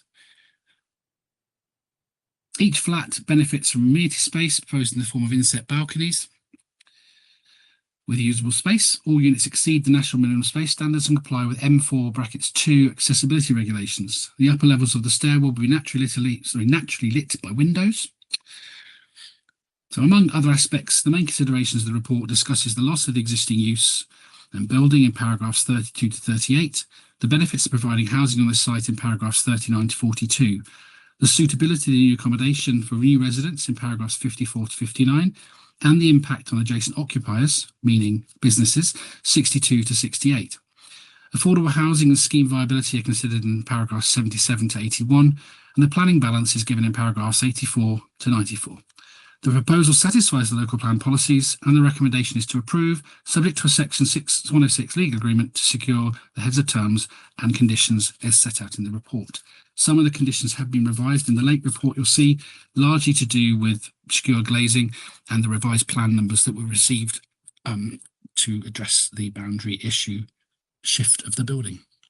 That's my presentation, Chair. Thank you.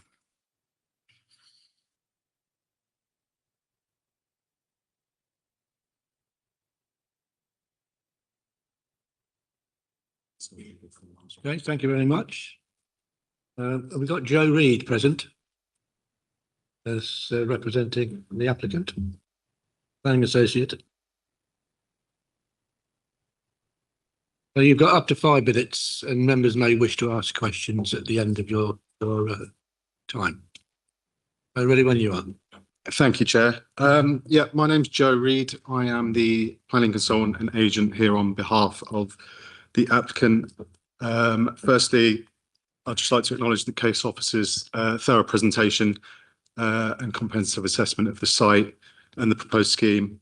The officer and indeed the committee report has already taken members through the history, the site context and the key sort of planning considerations. So rather than repeat entirely what has been presented, I'll try to focus on a few headline points and will of course remain available if there are any further questions from members. The application before you seeks the redevelopment of a previously developed brownfield site within Hightown through the demolition of an outdated commercial building and the provision of 23 much needed homes.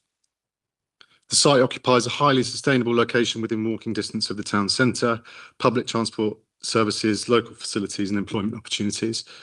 The proposal represents the type of sustainably located urban site supported for regeneration.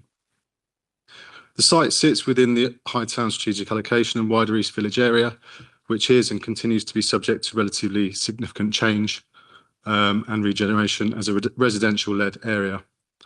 The proposed scheme in this instance seeks to positively reflect that change. Members will be aware that there was a previous refusal on this site. Since then, the applicant has engaged positively and proactively with officers to address previous concerns and bring forward a revised proposal.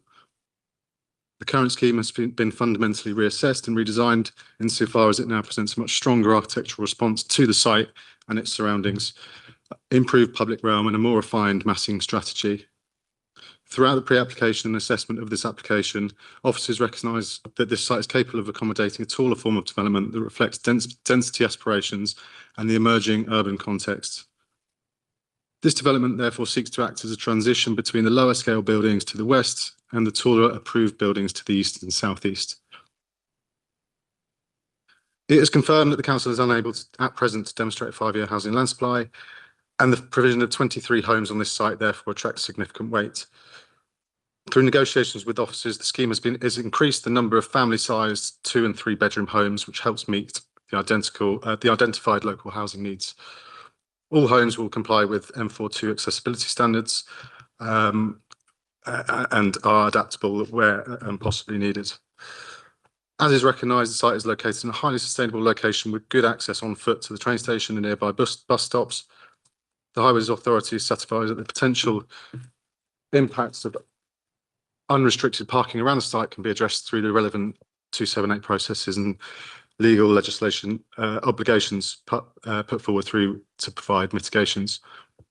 Finally, it is worth noting that there are no further technical objections and that matters relating to drainage, BNG, contamination, noise, waste and sustainability have all been accepted and where necessary secured with mitigation measures through conditions and or legal agreements. In planning terms, the benefits of the proposal comprise the productive reuse of a brownfield site, the delivery of 23 homes, regeneration benefits, public realm improvements, BNG enhancements on an accessible location and with a design that responds positively to the area's changing urban character. For these reasons, we respectfully request that members support the officer's recommendation and approve the application. Thank you. Thank you. Any questions by members to the applicant? Representative Councillor Franks. Yeah, one question. There may be another, depending on the answer to the first one. I notice on the update sheet, the planning officers are recommending obscure glazing to 2 flats, and the obscure glazing is to be on the main living room, dining room of each of these 2 flats. I wonder if the applicants could give us some idea why those 2 flats and not the rest of the flats on that corner.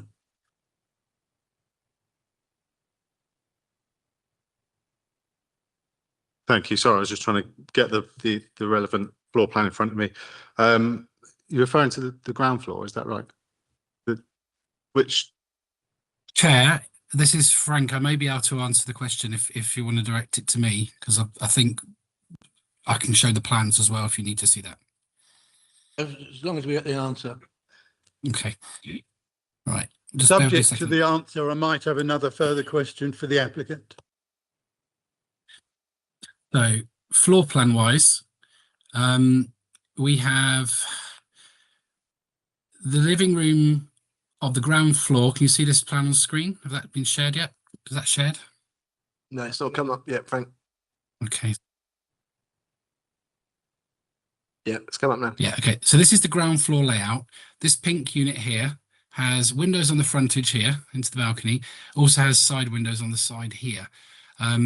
These aren't there are windows and doors onto the front of the building. These are secondary windows, okay? This is where people walk past, and it's that difficult thing, as with every block of flats, where there's a sideway walk past for the residents, is how do you deal with the privacy of this unit?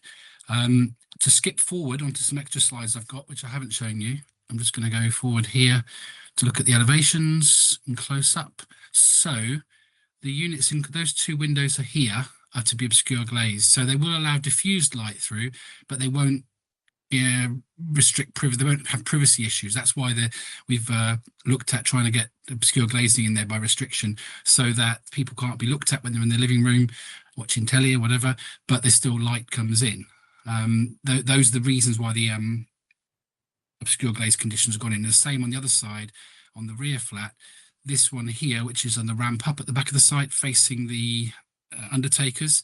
These windows here are marked for obscure glazing, as are the ones at the first floor on the side there. And just to show you on plan view the reason why those are marked. So floor level 1, this flat here, same issue, windows on the side.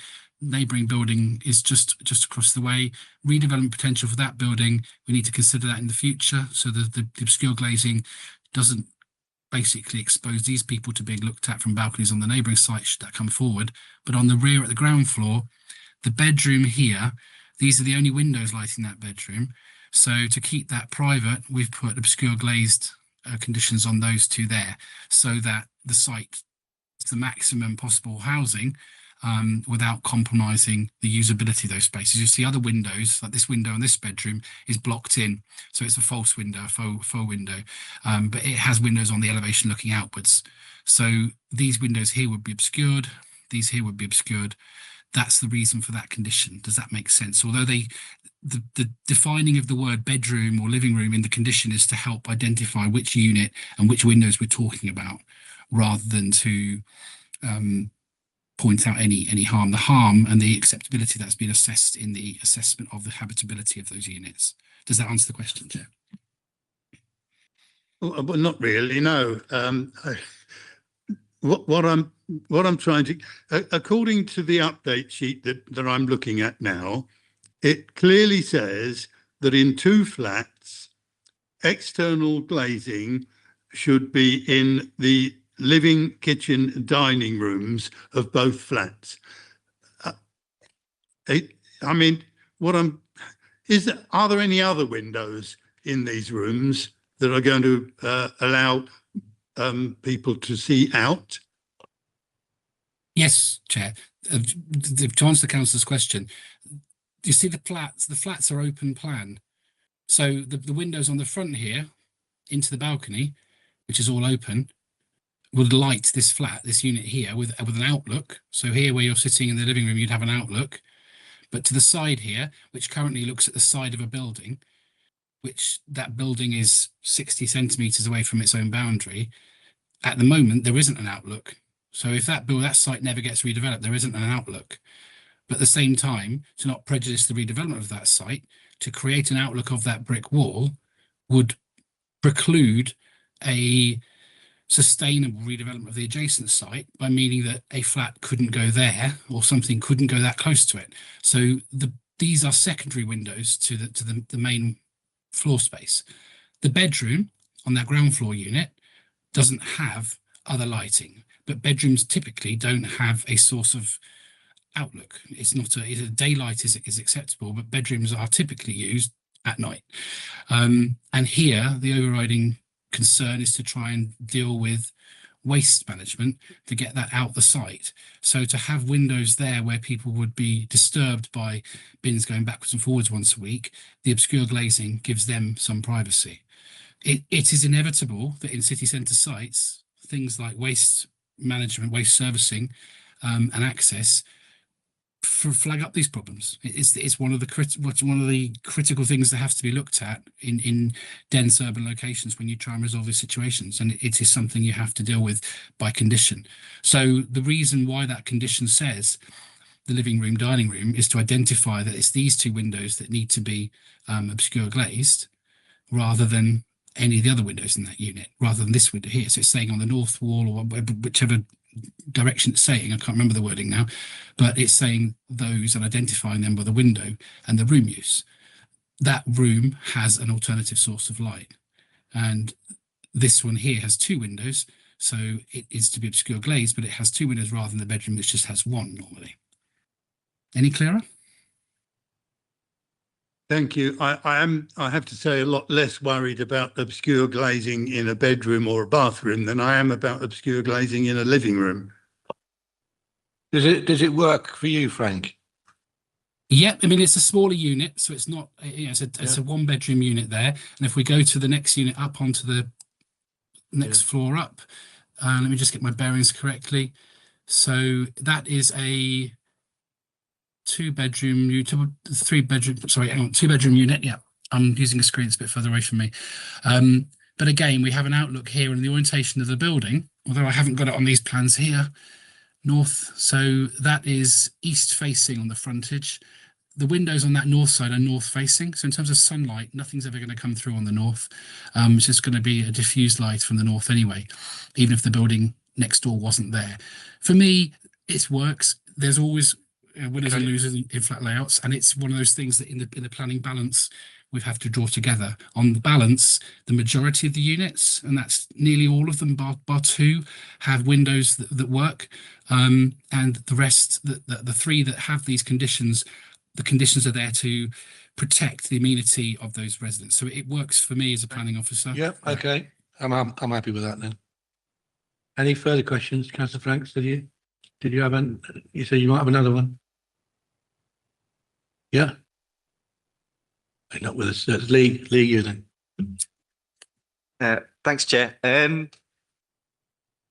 Paragraph 58 of the report mentions all units proposed will achieve building regs accessible design M42. Are any of the units designed for wheelchair user occupation under M43 rather than just M42? So not for M43, which is specifically for wheelchair access, as far as I understand. M42, it makes that adaptable should that be, a requirement of a particular occupier or user. But there is lift access and things on the ground floor for, wheelchair users. So, yeah.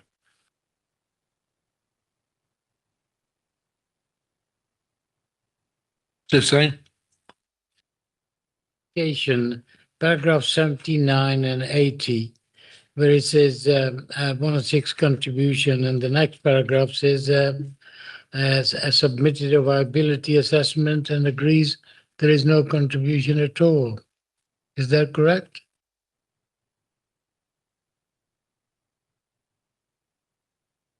Chair, if I could respond, or do you want to? Sorry. Applicant officers, somebody clarify me, 79 and 80.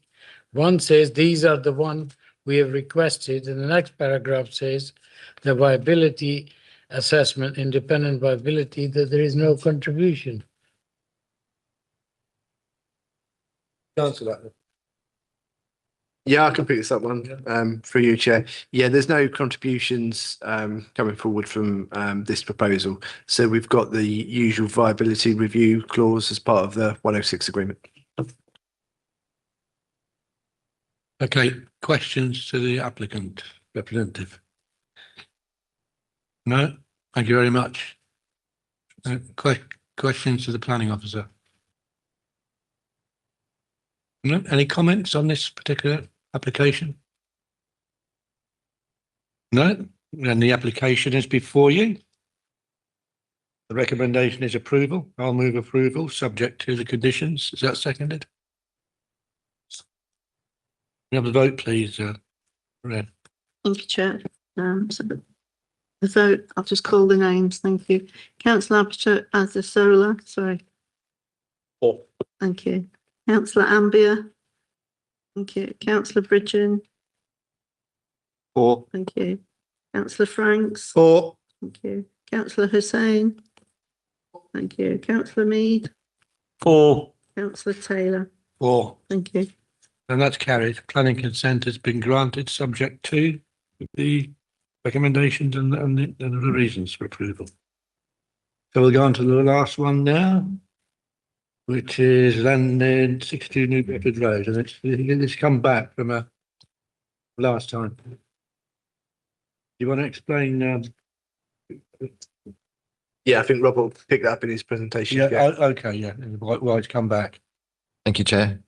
Frank, could I have the next slide, please? Yep.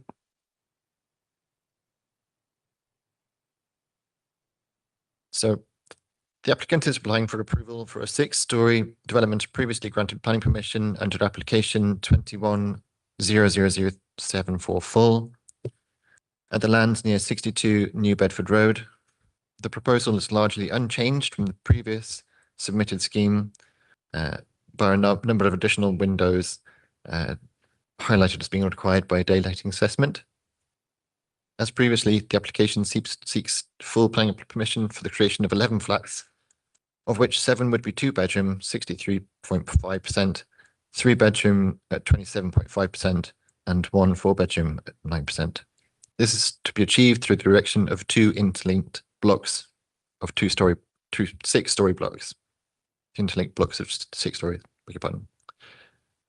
The applicant has agreed to meet the requirements to provide 2 on-site affordable homes. The scheme is therefore consistent with the requirements of policy LLP 16, and significant weight is attributed to this material consideration. If we can go to the next slide, please, Frank.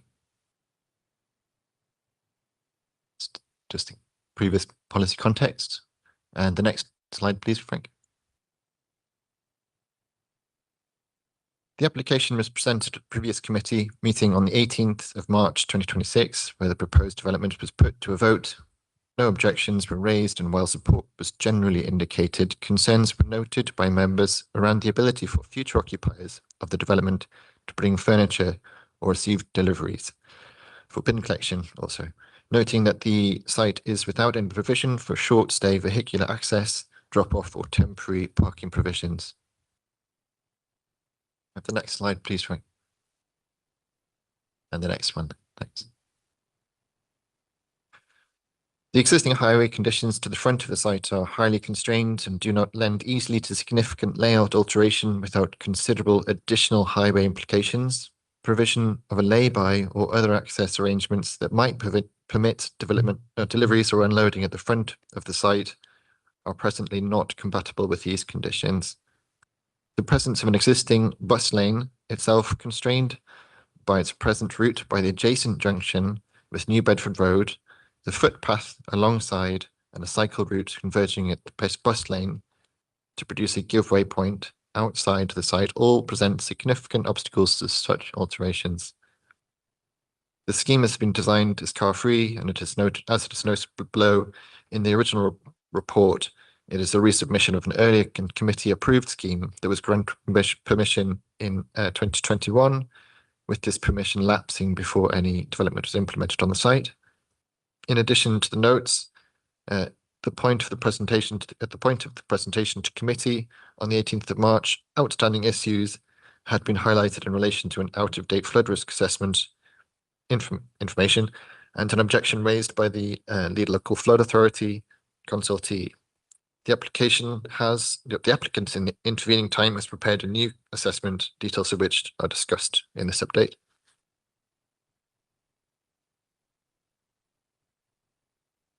Subsequent to the request to review options for the provision of a dropping off point parking area for delivery vehicles, The applicant has commissioned an updated transport assessment, which has since been reviewed by Luton's highway engineer. A short addendum has been uploaded onto the public portal and was made available for review by members of the committee. It was suggested that alterations to the design may permit crossover access from New Bedford Road and onto the site. This would require private vehicles to drive onto an existing bus lane, and therefore this option has not been developed.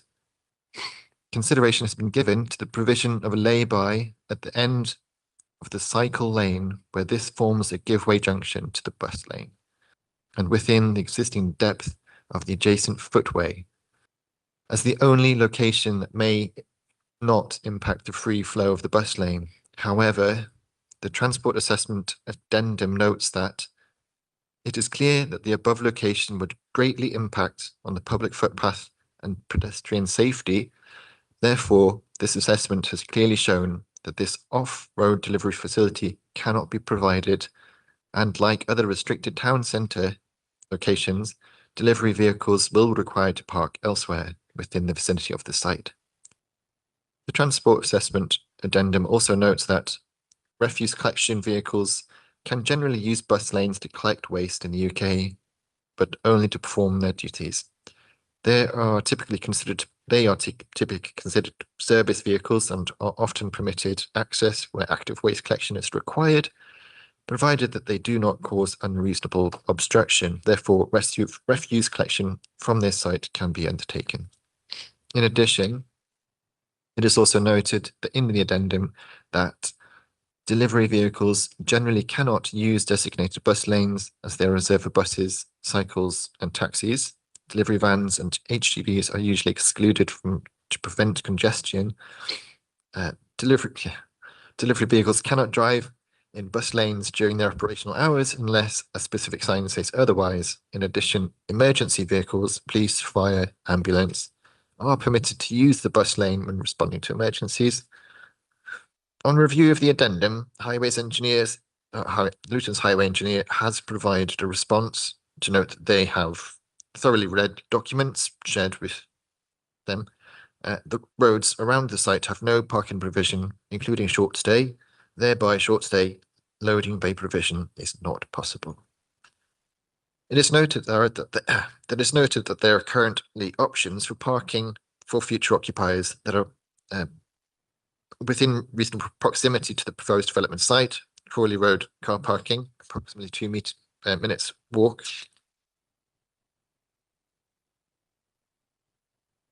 The applicants have provided an updated flood risk assessment, which has also been reviewed by the Luton Flood Authority, and the contents broadly agreed as acceptable, subject to further details in relation to discharge of surface water drainage into the River Lee, subject to Environmental Agency approval, and the discharge of foul water into the sewer, subject to Thames Water approval. The applicant has been asked to discuss possible arrangements or agreements that might be made with the operator or management of the nearby residential building, Langham House West, and the private residential parking that exists to the rear of this building and which abuts the rear of the proposed development site. Negotiations on an agreement to allow access for unloading or deliveries are ongoing. We anticipate that there may be further information available at time of committee presentation. There is significant requirement for both additional and affordable housing within the borough. The site is located within a highly sustainable location and provides both an excellent mix of housing, a policy compliant provision of affordable dwellings, and is a compliant level of amenity space. It is considered that the principle of development is acceptable. Based on the additional information provided, the original recommendation remains that it is considered that the development comprises a sustainable and high quality form of development. On that basis, conditional approval of the application is recommended. Thank you, Chair. Thank you very much. We got Florian Winkler present. If you just want to say that, well, I think we've got the update anyway. Is there anything you want to add? I think, thank you to the officer. You've covered most of the points. Really, there's also been negotiations with the client and the people behind in Langham House, but obviously no conclusion as to whether that would be permitted at this point. The builder who is on board already has also got sort of verbal permission to use the adjacent site where the river runs below.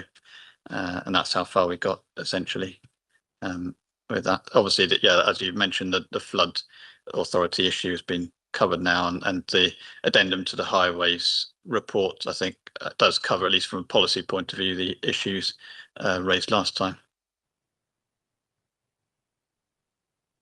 In paragraph 11, the assessment has clearly shown that this operated delivery facility cannot be provided, like other restricted towns and delivery vehicles, will require to park elsewhere within the vicinity of the site to access the site.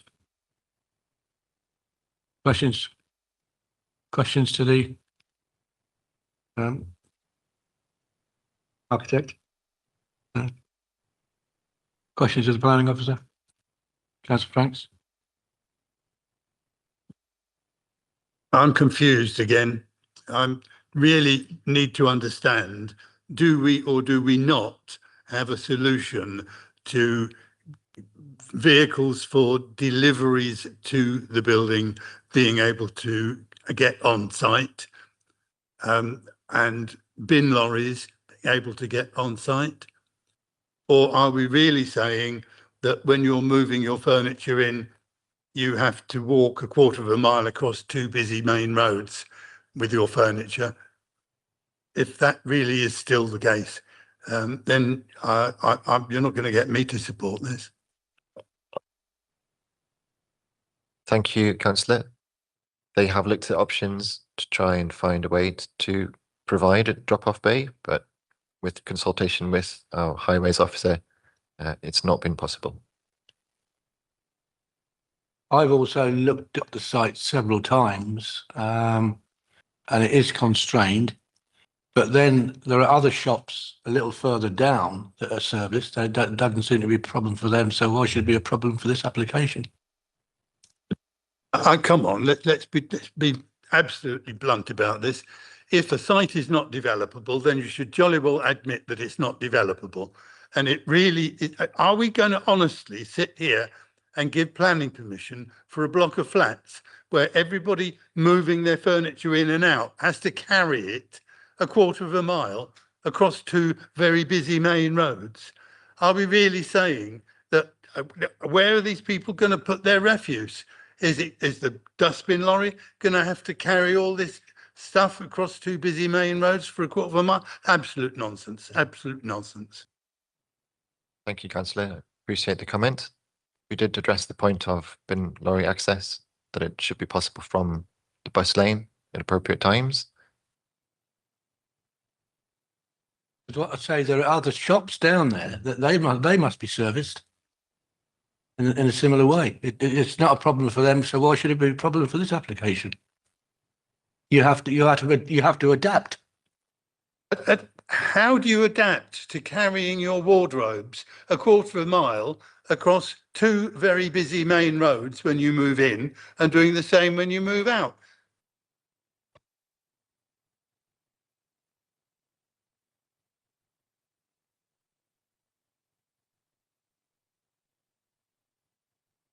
Still a question to me as the case officer. But it was a question for the chair. He's the one who suggested that people should adapt. Well, Yeah, if I can help, Chair. we get to extreme to stupidity here. I think we realise the application is not perfect. There's some faults, and this is the perhaps the biggest one. But there are some significant benefits with the application, not least the provision of housing, affordable housing, as well, to get 2 units. It's really going to have to be a problem for the applicant to solve in conjunction with the people that move in. I agree that it's not practical to provide to carry furniture across busy roads. They'll have to find an alternative arrangement, whether they can rely on their neighbouring the surrounding buildings to assist with that. That's really one for them to try and overcome. From our perspective, we think this is a good development on an awkward, constrained site, and the benefits outweigh that negative. If I may just say then, when they have overcome this problem, then they're welcome to come back and ask me to vote for their planning application. Are there any further questions? Any comments? Councillor Frank, Councillor Hussain. Yeah, to my mind, I mean, we all pass the site almost on a daily basis. It seems, it to me, how the hell can anybody possibly move anything there? And where are we talking about? How do we, a accommodation could be suitable where there is no access for any bulky thing to be delivered? How do we do that? Do we get a helicopter to drop it in? Look further down, not so far away, there's a load of shops. And standing and look at them, how are they serviced? They must get deliveries. And that's still part of the bus lane as well. If it's not a problem for them, how is it a problem for this application? Are there any further comments? Then we'll move. Sorry? Can the delivery van, can they pull up on that just by the bridge to deliver something? Can they do that? I mean, is that a possibility? I mean, deliveries are allowed to park close to the places where the shops would have a delivery given to them in the front, isn't it? Am I right or wrong? So we do have a highways officer available, I think. Potentially we could ask if he would like to comment, if he's available there. Yeah. Is he there? Yeah, Shail. There's a bit in the report anyway. Shail, are you able just to pick up on that point?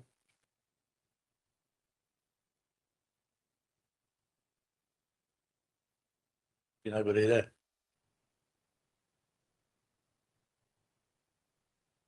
Is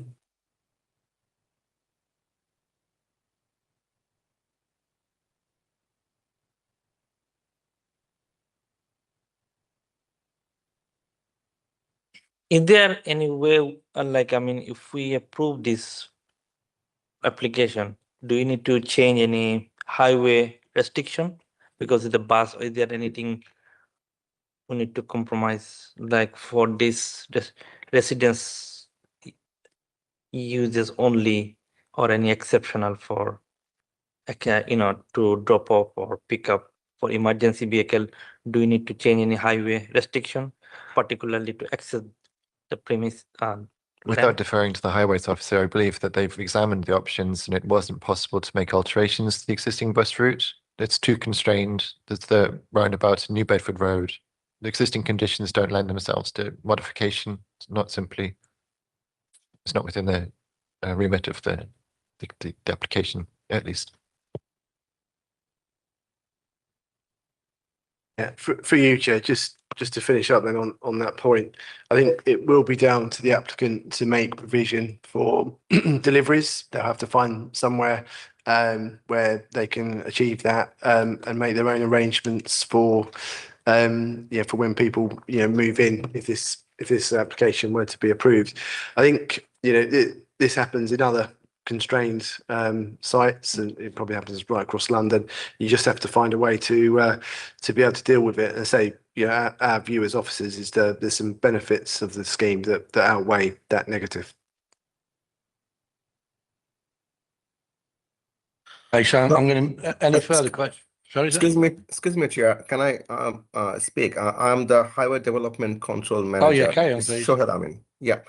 We reviewed this application and we objected because there is no provision for refuse vehicles or any HGVs for loading and unloading of the vehicles.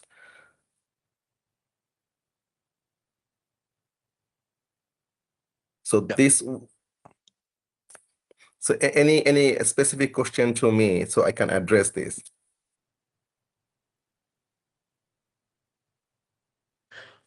Just a quick one, because in the recommendations, it's the subject to satisfactory stuff. It says that the mechanism. So, is there a way the applicant could guarantee this mechanism for delivery of this local services that will make you change your objection? It's quite difficult because of the location. You can see that the location is quite complicated. Exactly here. That was it's exactly here. So if you see this,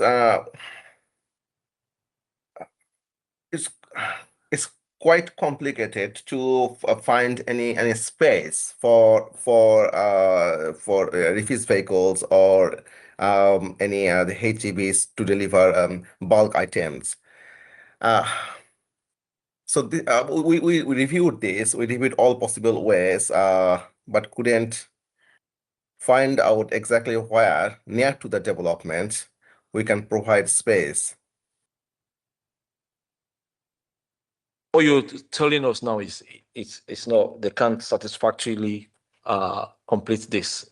They can't satisfy this requirement as recommended by the officers. Thank you. Thank you very much. An assessment in the report as well. Any further questions or comments? Then I'm going to move this on. I'm going to move to the resolution. I understand that only people can vote that voted last time.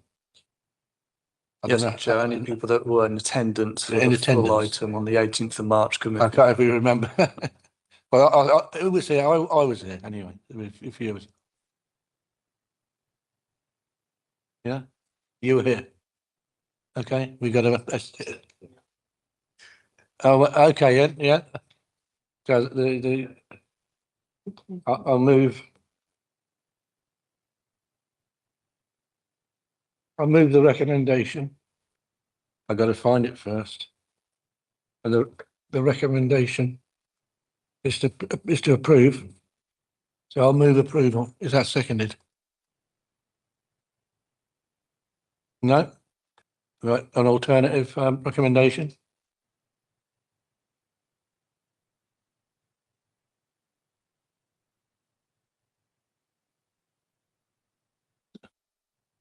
Yeah, what do we do now? Well, nobody's interested.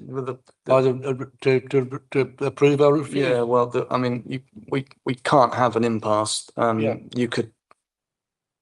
The council's business has to be moved on by the committee. It's been deferred once. I don't see the reason why it'd be deferred again, but obviously it's up to the committee if they wanted to do that. But a decision of the council's planning committee has to be made. It can't be left that simply because no one's approving it, that no one is going to put any other kind of recommendation forward.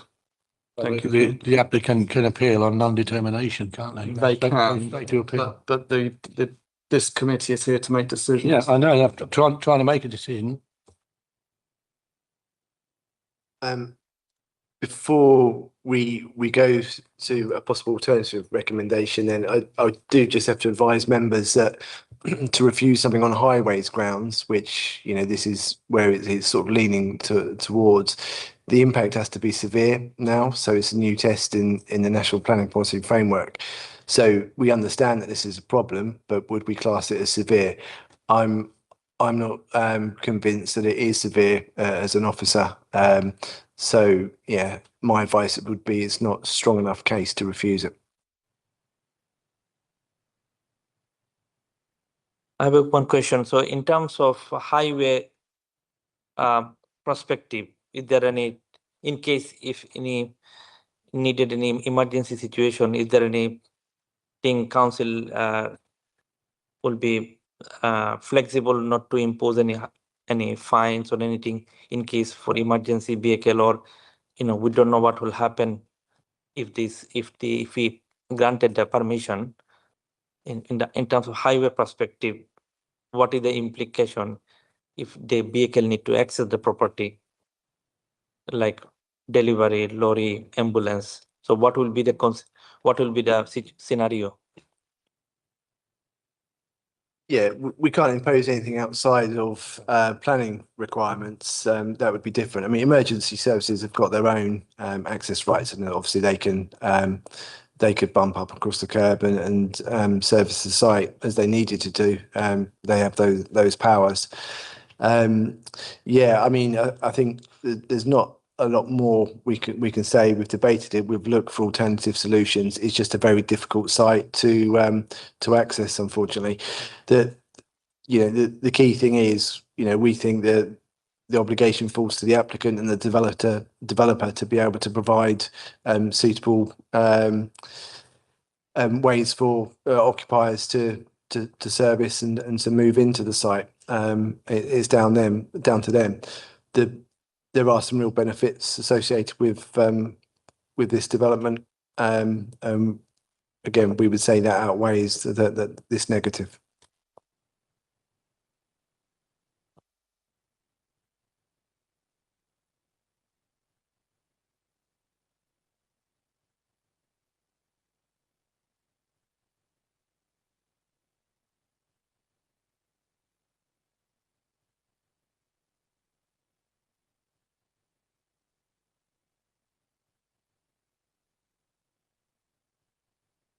Do we have an alternative recommendation?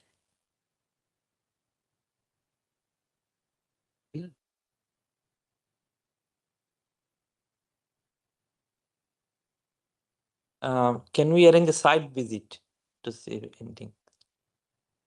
To discuss more. Well, you can have a site visit anytime. Yes. Yeah. Okay, then we'll put it down for site visit. I don't know where we're going to park the bus. I can think of two possible ways out of this. I'm happy to move that the officers bring this application back to the next meeting with suitable reasons for refusal. The alternative is that we don't determine it at all, leaving the applicant the option of appealing on grounds of non-determination. Yeah, please. On the latter point, I don't think that looks particularly good. It doesn't. On the first, yeah, indeed. On the first point, it's for members to determine the reasons for refusal. It can then be taken away, and the officers can then articulate them in a fashion that would be maybe more suitable and articulated for any planning appeal that may take place. But again, it's for the committee to make the decision and to give the reasons for refusal, which can be taken away and then brought back. But it's not for, my view is, it's not for members to say, officers, go away and think of reasons for refusal. Their recommendation is to approve. Thank you. Okay, I move refusal on the grounds that the applicant has not provided any reasonable means of access to the future occupants for deliveries and collections. Seconded.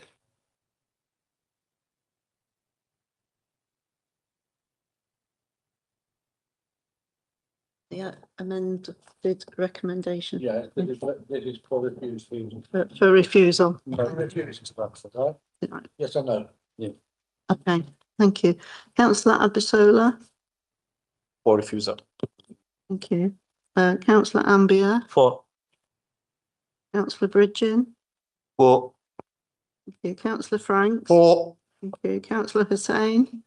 Can't vote. Thank you. Sorry. Councillor Mead. For. Thank you. Councillor Taylor. Against.